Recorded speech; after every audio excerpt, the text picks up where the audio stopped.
On your Monday episode of Locked On Raptors, the Toronto Raptors split a pair of games against the Mavericks and Bulls. They lose one All-Star and get another back. We're going to sort through it all. We're also going to talk about Christian Koloko and O.G. and Anunoby tearing it up on the defensive end. We'll talk about weird lineup combinations and the concerns now that Pascal Siakam is going to miss at least 2 weeks. That's all coming up on today's episode of Locked On Raptors with Vivek Jacob of Raptors.com. Here we go. You are Locked On Raptors, your daily Toronto Raptors podcast, part of the Locked On Podcast Network, your team every day.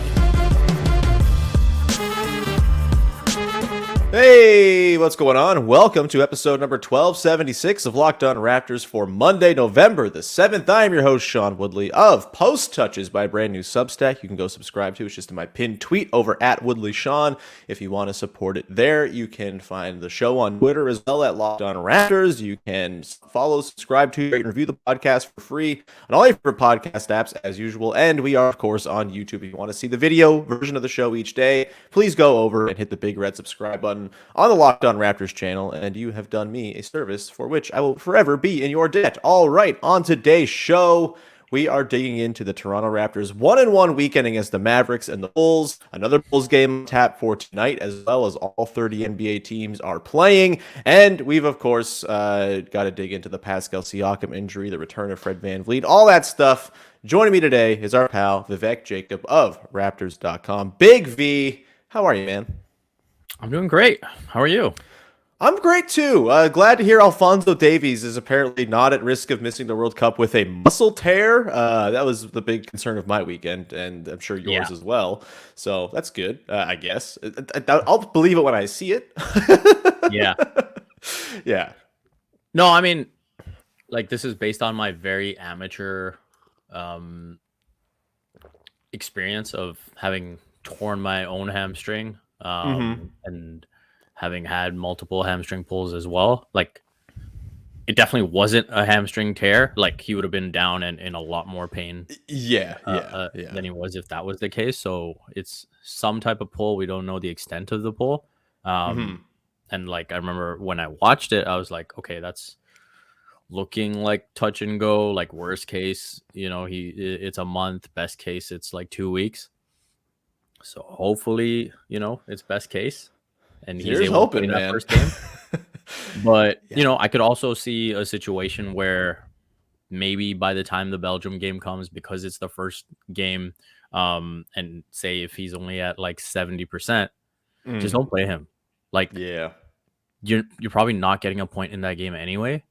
And so, like, if you were to risk him and then he hurts himself even more, and now he's out for Croatia and Morocco, then you're really screwed. So I would not be surprised if he didn't play the first match.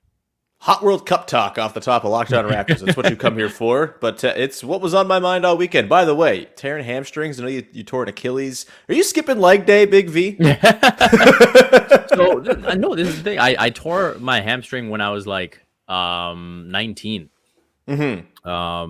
And I hadn't had, thankfully, I hadn't had a major injury since. So did pretty good job, taking care of my body the last 15 years. But yeah, I can't claim that at all. I'm sitting here. I was at a wedding on Saturday, and my legs are still in agony from dancing. So it's I'm throwing stones from a glass house over here. Speaking of pulled muscles, Pascal Siakam. We got it back on the tracks. We're here. We've done it. There we go. Pascal Siakam is going to be out at least a couple weeks per the Raptors after slipping on the wet floor in Dallas on Friday, an adductor strain. We've seen this injury before. Pascal Siakam, I believe, had the same injury back in 2019. And, of course, DeMar DeRozan missed a long stretch with, I think it was a torn adductor. I think it was a more serious injury. I think he missed something like 6 weeks back in the 2014-15 season. Flipping against the Mavs. That was against the Mavs, too. It was against the Mavs too. I remember that one too because that was Josh Donaldson trade night. That was it was a big night in Toronto sports. But yeah. By the way, this is a thing my wife gets angry at me about. The only way I remember things is because of what happened in sports around the things that have happened in our lives. I live a pathetic existence. But Pascal Siakam is going to miss a couple weeks. We saw Fred VanVleet return from his lower back stiffness last night, and we saw what the Raptors are in theory going to try to look like without Pascal Siakam. And that kind of feels like the place to dive in here, Big V. We saw it in the fourth quarter as well against Dallas. Scottie Barnes taking over in very exciting fashion after a quiet first three quarters. That was super cool. He gets the triple-double out of it. They come up just short. Luka Doncic is ridiculous. I don't know what the hell you're supposed to do with him. Like, you can throw all the precious Achiuwas you want at him, and they can defend him wonderfully, and he's still going to hit ridiculous rainbow fadeaways over you, and you just got to live with it. But I guess the question here is, we've seen now one game plus a quarter without Pascal Siakam. How do you envision the Raptors are going to weather this injury? Do you think they have the goods to weather it and not fall too far back in the standings here? They have the goods based on the upcoming schedule, right? We saw them. Oh, yes. That is helpful, to be sure. Like, if this was happening, going right into the season and you look at those first 7 games to open the season, then I might have a different answer. But when you look at the schedule, the fact that they took care of business in one of the games against the Bulls, and then you've got, the likes of the Thunder, the Rockets, the Pacers. I think that gives them an opportunity to keep their head above water. But I think the main thing, and we'll probably get into this later, is the consistency. And so we've seen some inconsistency to this point, and we know that when they're at their best, they're very good. But then there's also the other side of it. And so it's what does that floor look like? For sure. And I mean, we saw the offensive struggles even before Pascal went out in that Mavs game that kind of reared their ugly head once again. As it stands right now, Raptors still not killing it in half court, 22nd in the NBA per cleaning the glass in points per play in the half court, which is better than where it was last year. And at full health, if they can be around 2022, that's probably going to mean pretty good things if they continue to just run down the other team's throat every single time they get a steal or a turnover. But yeah, like the half-court offense is going to be a challenge. I do think, however, the challenge gets a little bit less challenging with Fred VanVleet back in the conversation, because Fred VanVleet, shocker, is very good at basketball. 30 points, 11 assists, 5 boards last night, hits 5 threes. And really, I think without Pascal, look, in an ideal world, Fred VanVleet is not your go-to creation engine in the half court. And I even think, even without Pascal, I think Scottie Barnes is probably going to get the lion's share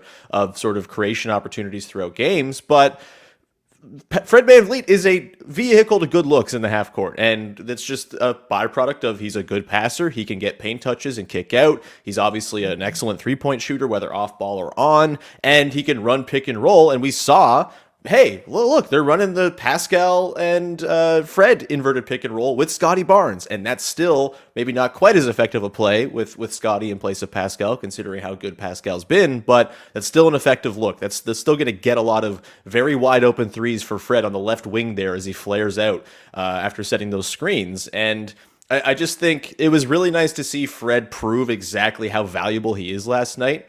The way the Raptors play, it can kind of be like, we are the hammer and everything is a nail, like, which is like the way that they continue to kind of fly at you with the same sort of shaped guys and the same style of play and the waves of defensive pressure and offensive transition they go with.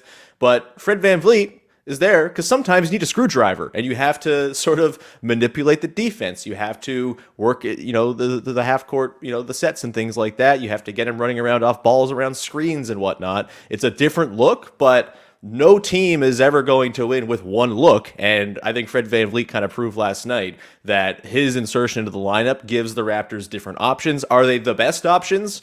Not necessarily, because Pascal Siakam doing things is the best option for this team, but without him, I kind of think they stand a chance of being at least passable on the half-court offense side of things, and the defense, I still think, will probably be pretty nasty, as we saw for stretches of that game against the Bulls last night. What are your thoughts on Fred and what he does to kind of alleviate the loss of Pascal here?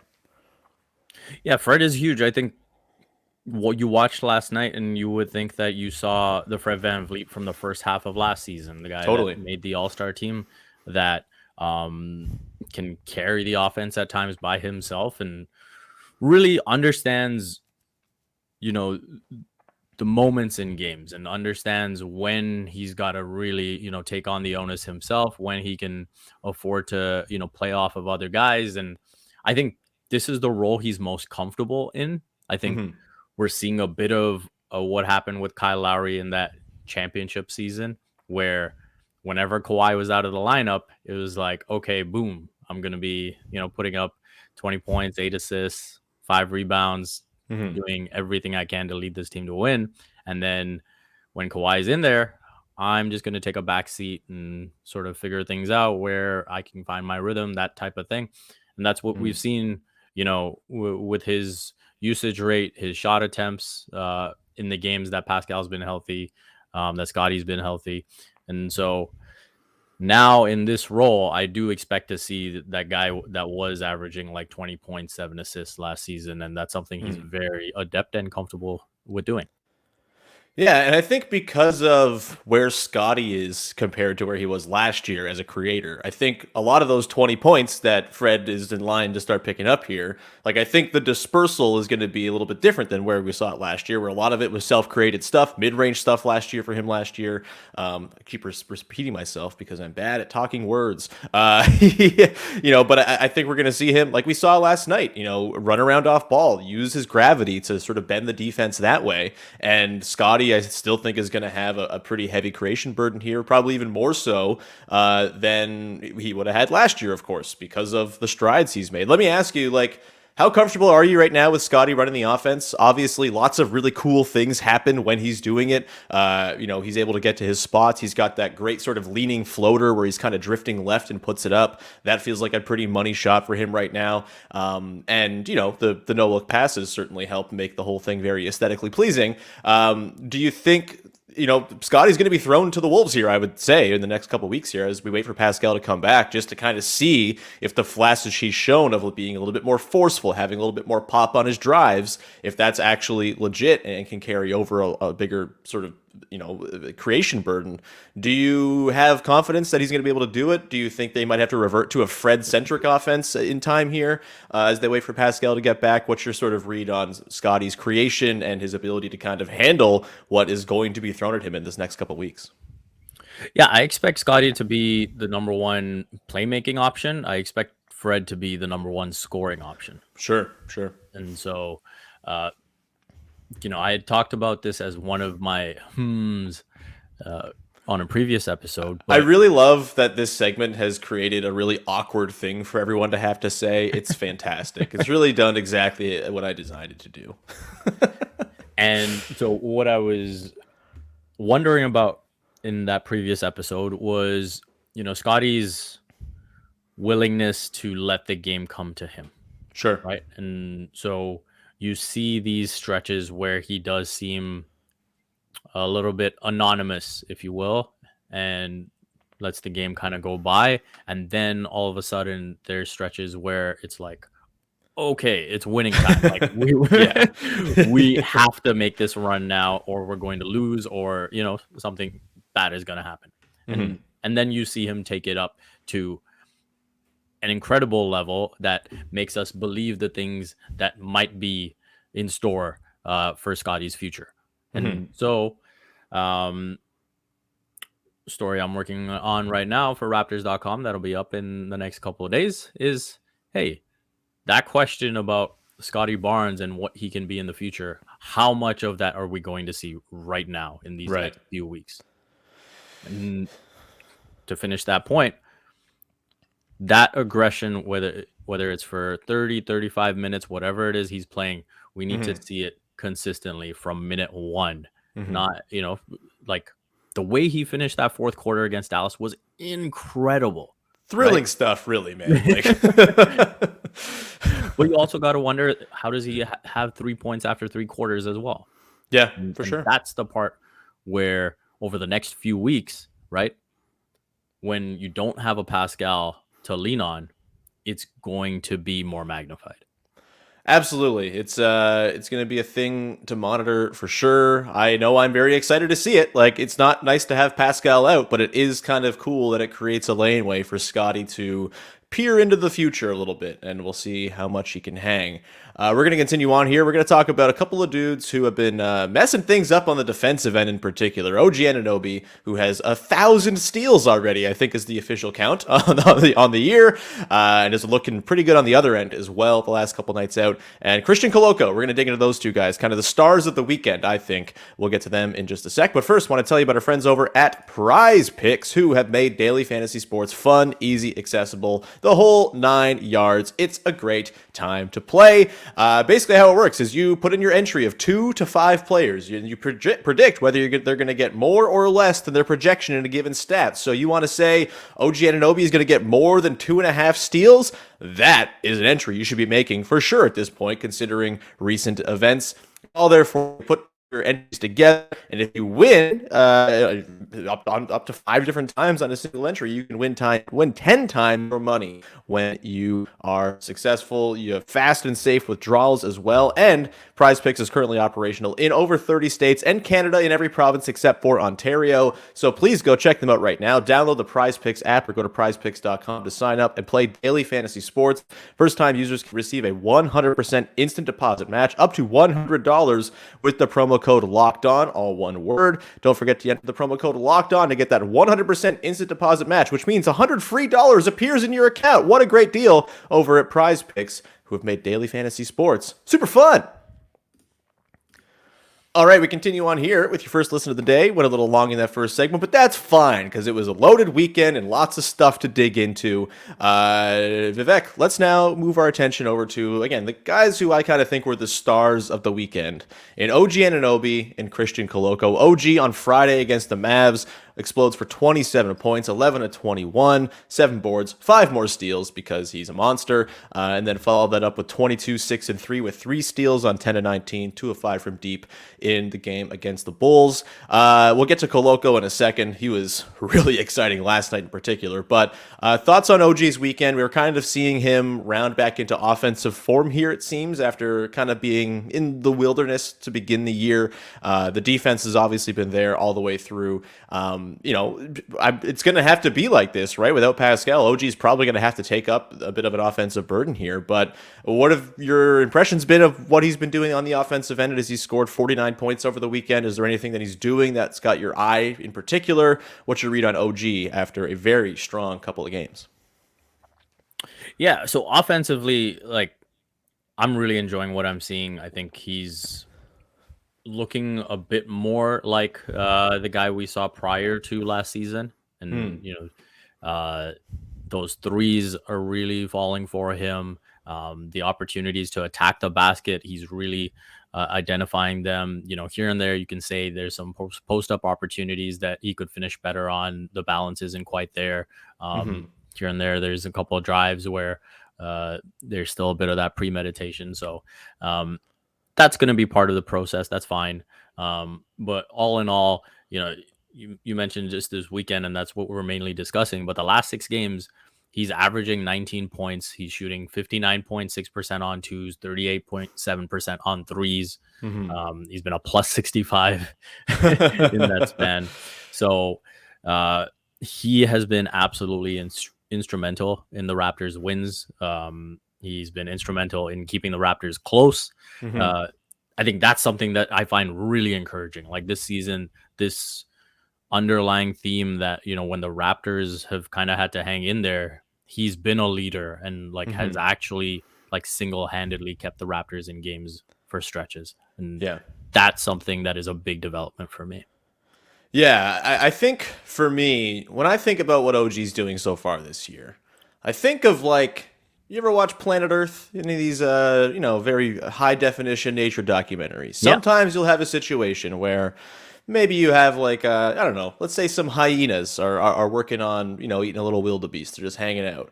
And sometimes you'll see a big, beefy lion walk up and scare all the hyenas away and take the carcass for himself. OG kind of feels like that big beefy line, like where it's just like, okay, there's a scramble for the ball. I'm just gonna come in here, steal it, and dunk it on your face. Oh, there's this sort of broken possession. I'm gonna get this steal. I'm going to go the other way. I'm gonna dunk it in your face. It's just he really is hopping on the opportunism side of things. And honestly, this is like what I envisioned for OG.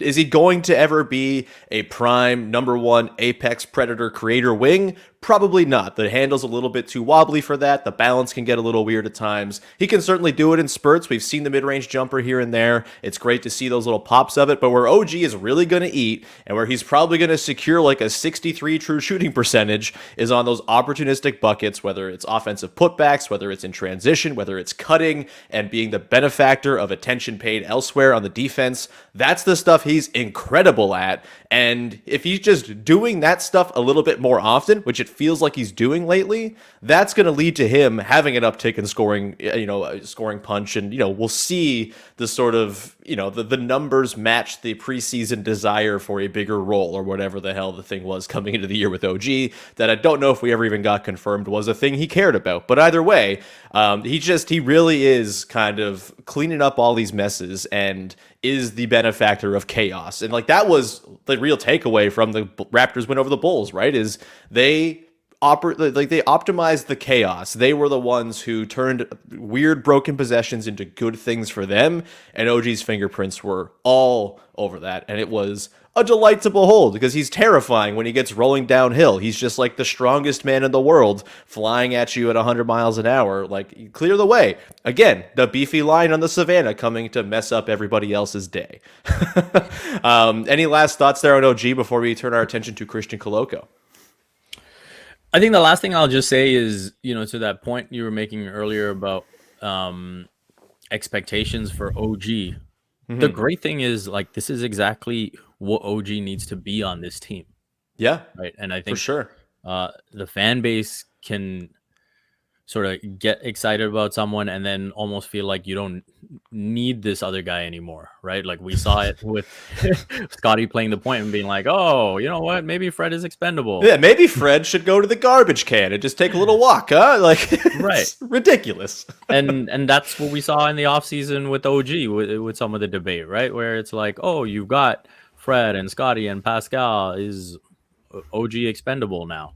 Yeah. And I think understanding that getting more of these good players just makes the team better and just makes everyone just slot into their best role is important. And the fact that now you've got this comfort in, when healthy, Pascal number one, Fred / Scottie after that. You've got Gary who can score, and OG can slide in there depending on the type of night he's having offensively and give you the defense. That's a great role for OG. So there's no reason for him to go anywhere. Yeah, there's no reason OG can't be the best player of that archetype in the NBA, right? Like, that's really what we're talking about. Is he going to be Kawhi Leonard? No. But can he be a souped-up version of Mikal Bridges mixed with Draymond Green? Yeah, kinda. He's freaking awesome. He's incredible. I don't like the Draymond Green comparisons. It's always stupid to do that. Please don't cancel me for that, because it's dumb and lazy. But either way, not lazy was Christian Koloko around the rim last night against the Bulls. 6 blocks for him.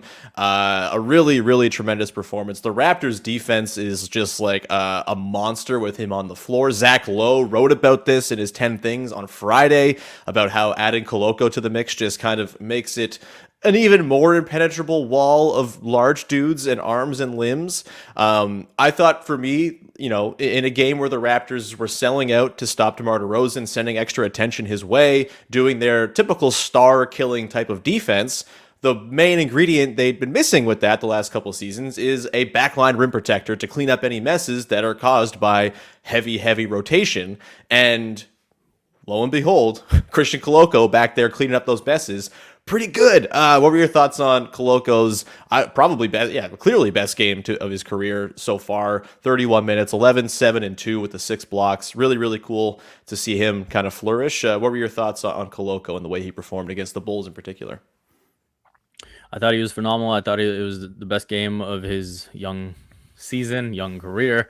And I think the intent with which he's able to go after guys who are trying to dunk the ball is so exciting. Like you look at a guy like Patrick Williams trying to go to the rack, and every single time, Poor Pat Williams, man. Oh. yeah, I mean, there's something that Christian took personally Yep. with Patrick Williams, but to block dunk attempts like that, to be a constant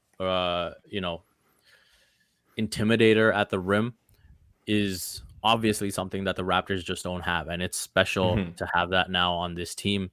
There's obviously a lot he'll have to learn in matchups with a guard like Luka Doncic, and the way that guy can manipulate a pick and roll, and these are all learning experiences. They're invaluable in accelerating his growth, and so I think he's doing well for right now. And frankly, with Precious's ups and downs, like, you're perfectly good with rolling this way.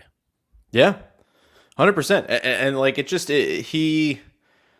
You don't have to, like we saw, he played 11 minutes against the Mavs. There are going to be some matchups where it's just not it, and that's fine. But what an incredible luxury to have in the 7'1" dude who can come in and be that backline line of defense as a rookie. Like, look, there are mistakes, obviously. Any rookie's going to make mistakes. Any veteran's going to make mistakes. But the mistakes seem way fewer and further between with him. I think Nick Nurse kind of remarked upon this in the preseason.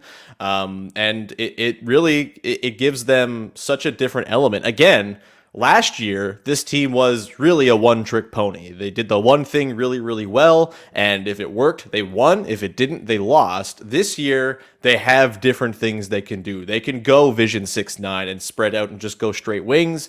Obviously, Fred VanVleet is there as the different wrinkle guy on offense. Koloko's there for the different looks on defense. And when you are going to play that really hyper-aggressive double-the-star defense, having that guy at the back line, like Marc Gasol was back in the 2019-20 season, where he was maybe their best defensive player over 45 games or whatever.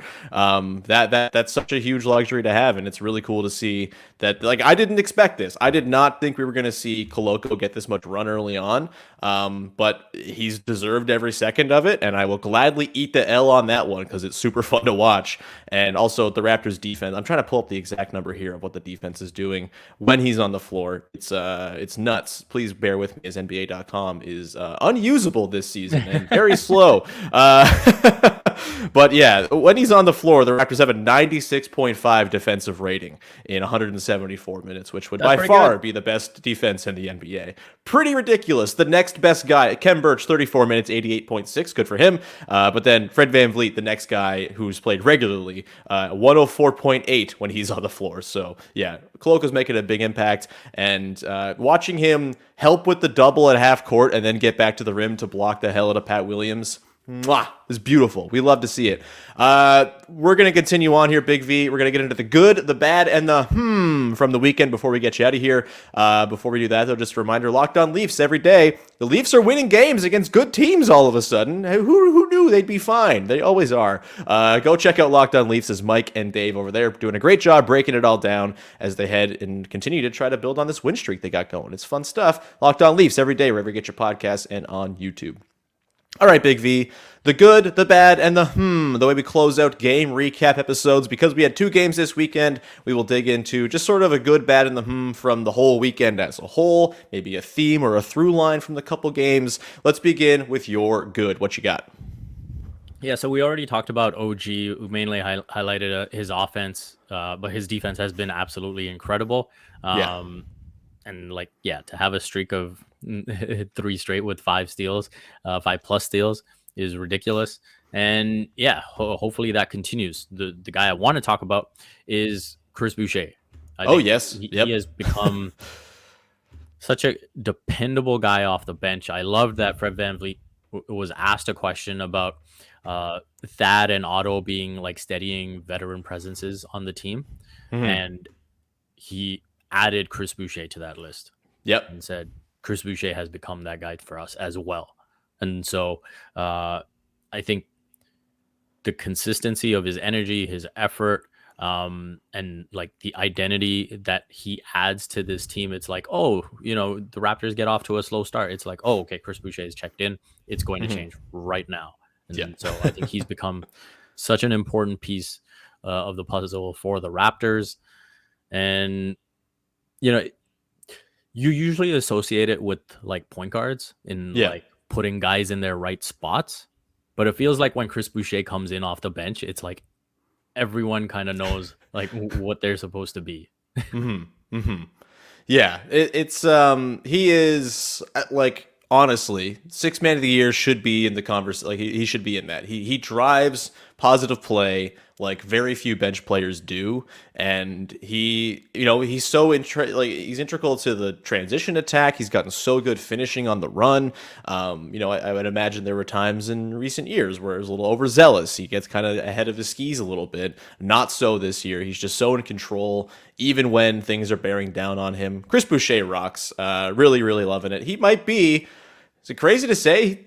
Is he the fifth best player on the Raptors? Like in terms of driving, like obviously Gary Trent Jr. is awesome, but like Chris Boucher is right in that conversation. He like that contract looks fantastic already. And man, right now I think it's a no-brainer. I think he is. Yeah, absolutely. He's great. We love Chris Boucher. One thing I love, my good, is the return of Thad Young to the rotation, baby. I love Thad. You know what I love also is Thad and Otto teaming up to be the dad force on whatever lineup they play together in. It's great. And they started to use Thad in some lineups featuring good players, which is the thing I've been calling for, because that's what makes Thad Young really good. I will highlight in particular one lineup that I especially loved from the game against the Mavs last night. Thad, Fred VanVleet, O.G. Anunoby, Scottie Barnes, Christian Koloko, 11 minutes, a plus 90 net rating, a 60 defensive rating, a 150 offensive rating. Small samples be damned. Thad Young is the fixer. And him and Porter, I think, coming off that bench, especially considering the unevenness of Precious Achiuwa, who still has incredibly high flashes and incredibly low moments, which is fine. It's all part of the development process here. But having those two guys to come in and steady things, Thad's extra playmaking and ball handling without Pascal, I think is going to be a pretty important piece here, especially as those main lines try to survive. And I think Porter, while he hasn't scored a ton, he just looks like he belongs in the Raptors defense. He's getting steals and deflections all over the place. The three-pointers are falling on the very low volume he's taking. I'm sure they'll work more in for him. The Thad Otto duo off the bench. I'm glad to see it. Glad to see Thad's back in the rotation, and I hope that stays, because I think there's a lot there for Thad to give still, especially with Pascal out of the lineup. Let's go on to our bad. Big V, what you got there? Yeah, Precious Achiuwa, I think, huge expectations coming into this season. He, for the most part, has not delivered. He's had some incredible highs. Yes. Not dismissing that, but I think the lows have been too low and too frequent. And I think, he probably expects the most out of himself. And if you asked him, I'm sure he'd be disappointed with his start to the season. Just too many duds so far. And I just think the way he's playing, it's a bit too forced and it's a bit mechanical in the sense that, I was doing these things last season. Yeah. And I'm just going to keep trying to do them until it works. And I think you have to show that bit of polish and recognizing that, hey, okay, this isn't working. I'm going to try and, do things a bit differently and get myself into a rhythm first, and then work my way from there. Yeah, I think a thing that's really noticeable right now is whenever Precious kind of goes to work at an ISO, everyone else knows it's not coming to them. Like they're already walking back because they know it's either going to be a short brick or it'll go in sometimes because Precious has that to him. But there's just not a lot in terms of playmaking vision at all right now, and it's very tunnel visiony. Look, I get it. The way the Raptors kind of do this, they kind of give their guys chances to go and call their own number, right? They do it with Gary Trent Jr., they do it with OG, they do it with Precious as well. I do think he could probably stand and to lay off of that a little bit more and just kind of maybe try to space and get that 3-point shot going, even though it has been very wayward so far this year. But again, the nice thing is you have, I think, a bit of a deeper core of guys you can roll through. And so if Precious is having an off night, you do have Koloko you can slide into play 30 minutes. Trenton, Thad, or 30, Thad and Boucher, Thad and Boucher, Thad and Porter, all of them will will help kind of fill in those minutes as well. So it's not as detrimental to the overall health of the team as I might have thought it would be to see Precious struggle this badly. But obviously, if you get him back at the level he was after the All-Star break last year, this team becomes a whole new problem for everybody else, which would be very cool. My bad is just simply Pascal Siakam getting hurt. It sucks.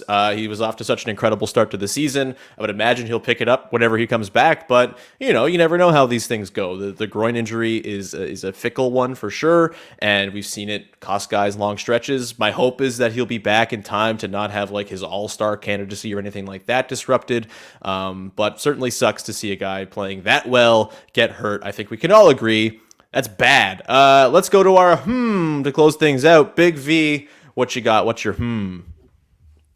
So my is watching the Raptors as a whole and wondering about the inconsistency in effort that we've seen.